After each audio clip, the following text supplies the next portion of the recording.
He stopped for a cup of tea and found the one person who once believed in his dreams, now serving tables with a smile that hid years of sacrifice. What he did next would not only change her life, but rewrite both of their futures.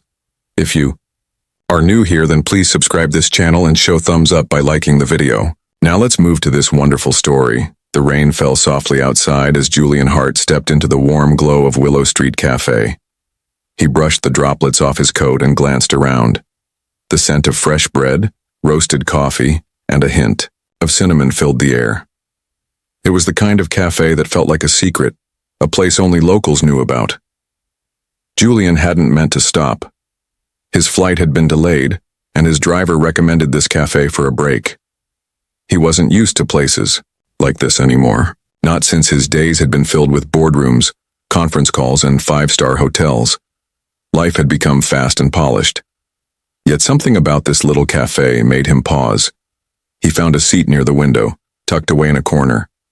The table was slightly wobbly, but he didn't mind. It reminded him of his college days when everything felt like it could fall apart, yet somehow still held together. As he settled in, a soft voice floated through the air. "Table 7 needs a refill, Lisa." Julian froze. That voice. It had a gentle firmness to it, the kind of voice that used to read poems out loud in campus cafes. He turned his head slowly, following the sound. His eyes landed on a woman behind the counter, tying her apron tighter around her waist. Her hair was pulled back in a loose bun, a few strands falling across her face.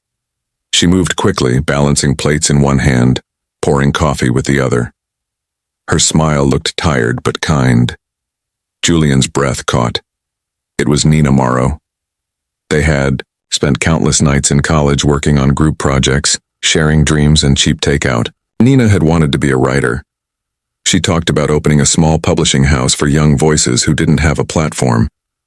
She had a spark in her, a quiet determination. He remembered the way her eyes would light up when she spoke about stories that mattered. And now she was here, in a small-town cafe, wearing a worn-out apron and wiping down tables. She hadn't seen him yet. Julian leaned back in his seat, unsure of what to do. He watched her move from table to table, offering warm smiles and quick service. She laughed with customers like she knew them. Maybe she did. Maybe this place had become her world. He felt a tightness in his chest. How had life brought him here, in a tailored coat and custom shoes, while she was carrying trays and wiping counters? As she walked past him, he ducked slightly behind the menu, unsure if he was ready to be seen. The truth was, he wasn't sure what he would even say.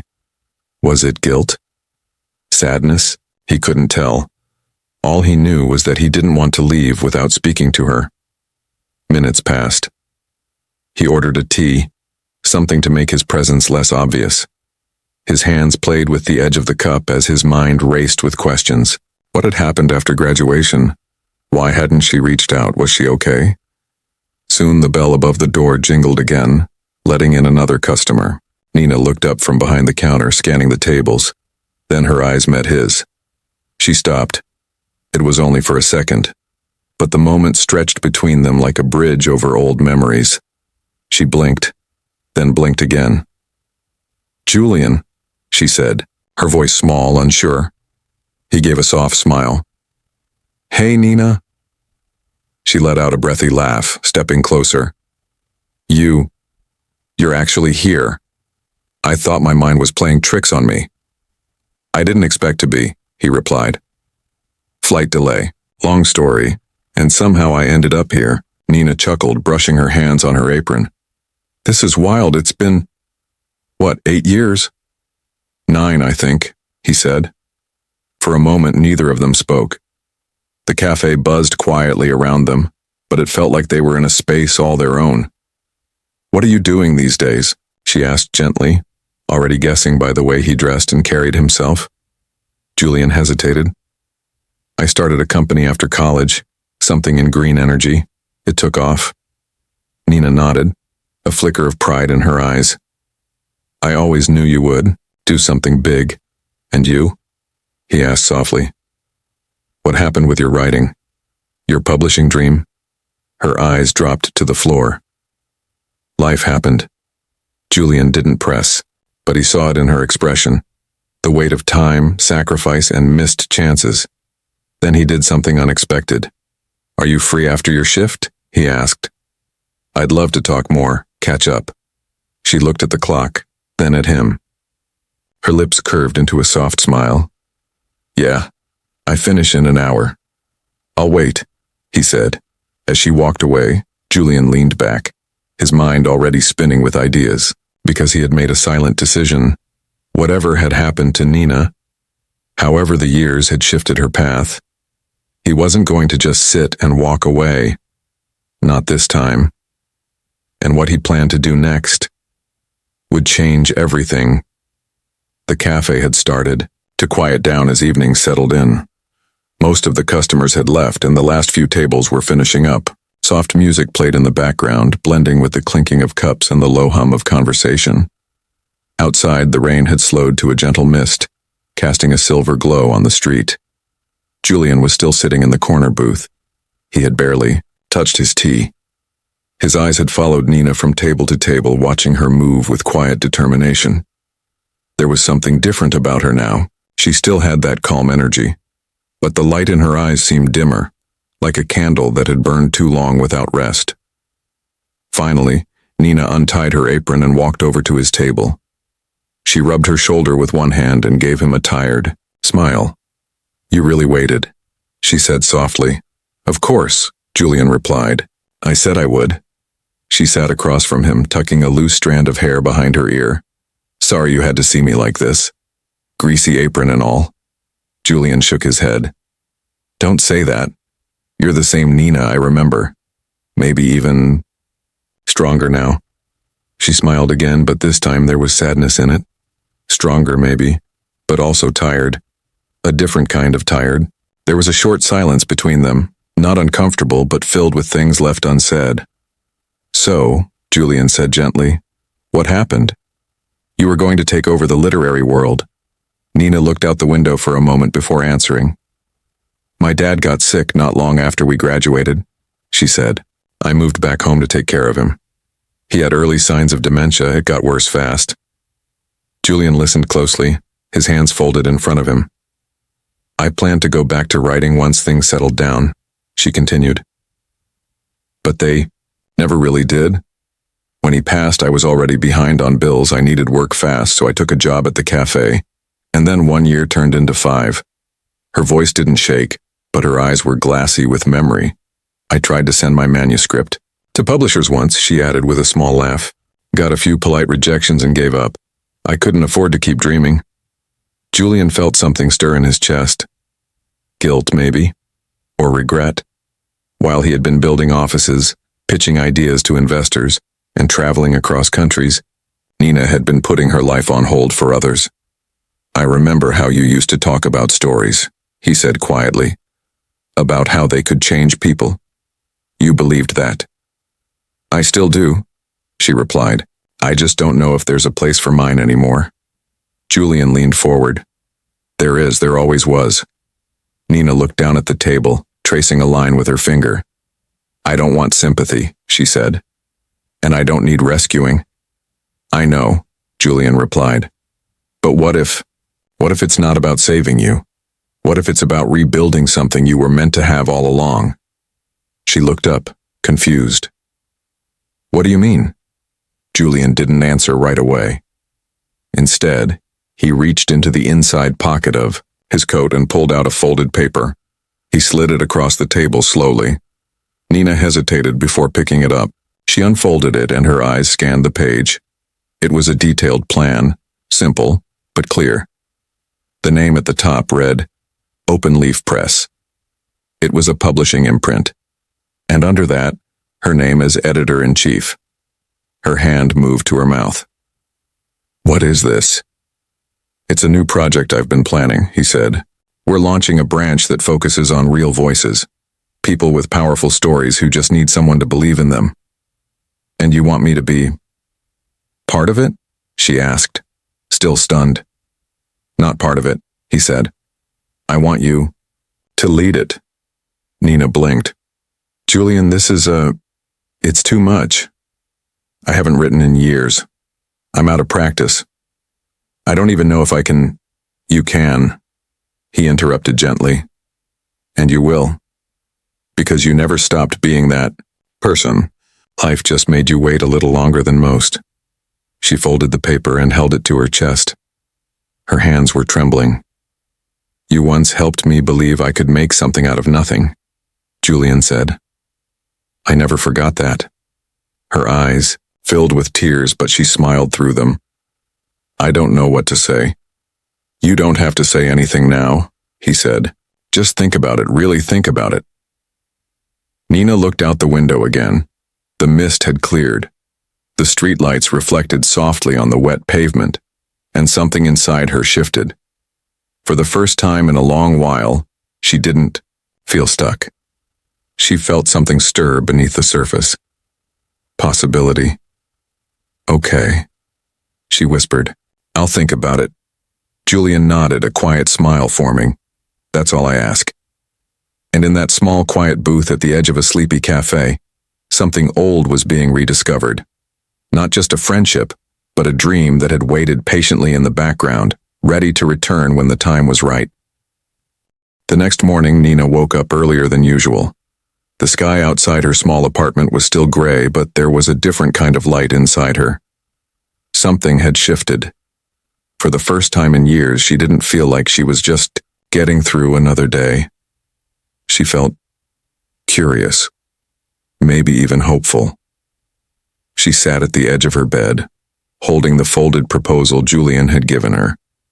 The paper had creases now from where she had opened and closed it more than a dozen times the night before. Her name at the top still didn't seem real. Editor-in-chief. Those words echoed in her head like a song she hadn't heard in years.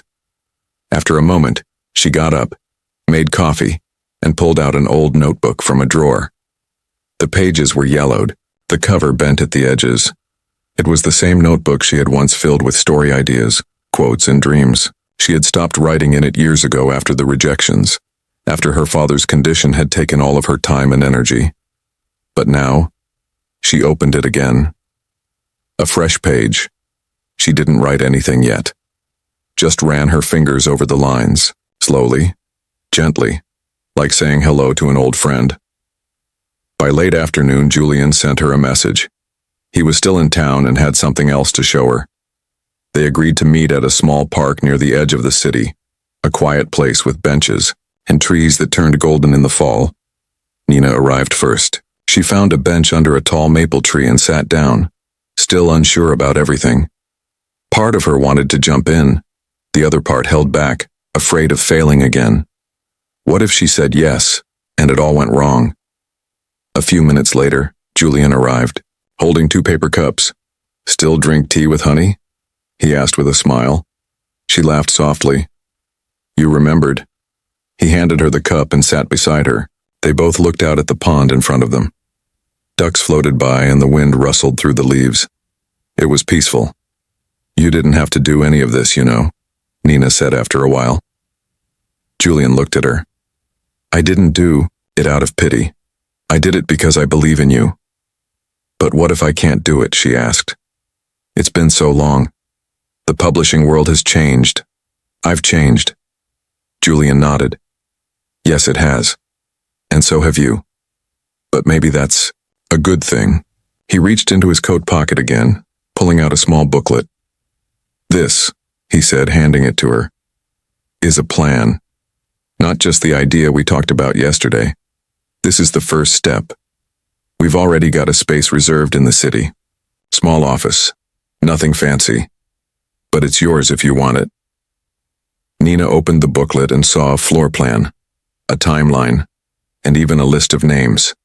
Young writers from small towns, new voices looking for someone to give them a chance. These are people who were rejected too many times, Julian said, but they have something to say. You told me once that stories like theirs deserve to be heard. I still believe that. Nina kept flipping through the pages, her heart pounding. Everything she had dreamed of was here. Not in some far-off fantasy, but in a clear, concrete form. And what would my role be exactly? she asked carefully. Your role, Julian said, would be to build this the way you always imagined. Shape the stories, guide the writers, lead with your voice. I'll help with the business side, but this is your vision. Nina closed the booklet and held it on her lap. It sounds amazing, she whispered. But I don't want to be someone who just got lucky because she knew the right person. Julian turned toward her, his voice quiet but firm. You're not lucky because you know me. I'm lucky because I knew you. You were the one who believed in me when no one else did. You gave me confidence when I had none. If this is a gift, it's one I've been waiting a long time to return. Nina felt tears sting her eyes, not because she was sad, but because someone finally saw her again, not the waitress behind the counter, not the tired daughter who put her dreams on hold, but Nina Morrow, the writer, the leader, the believer in stories. I need to think, she said gently. Take your time, Julian replied. This isn't a deadline, it's a beginning. They sat quietly for a while longer, sipping tea as the sun broke through the clouds above the trees. Before they parted, Julian stood and looked at her one more time. Whatever you decide, he said, just know, your story isn't over. It's just been waiting for the right moment to turn the page. And as he walked away, Nina sat still on the bench, her notebook in one hand and the plan in the other. She looked down at the blank page again. This time, she started to write. The wind was softer the next morning. Sunlight peeked through the curtains of Nina's apartment, casting a golden glow across the floor. She stood by the window with a cup of tea, watching the quiet street below. Something about the world looked different. Maybe it hadn't changed, but she had. Her notebook was open, on the table. Words filled the pages now. Ideas, names, outlines for stories she wanted to publish. For years she had told herself those dreams were too far away. Now, they were within reach. The envelope Julian had left with her was still on the table. Inside, it were the keys to the office, a small advance, and a letter, handwritten. It simply said, "You don't have to do it alone." Nina picked up the envelope and held it close to her chest. She had made her decision. A week later, she stepped off the train in the city. Her suitcase bumped along behind her as she walked down the street toward the office building listed in the proposal. It wasn't big or flashy, just a quiet space above a bookstore with tall windows and old wooden floors. But to her it felt like the start of something meaningful. Julian was already there, arranging furniture and setting up shelves. When he saw her walk in, he smiled.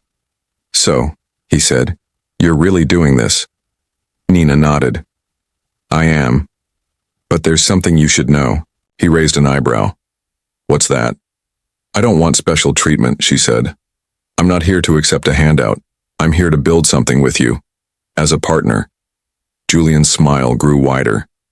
"That's exactly what I hoped you'd say." They shook hands.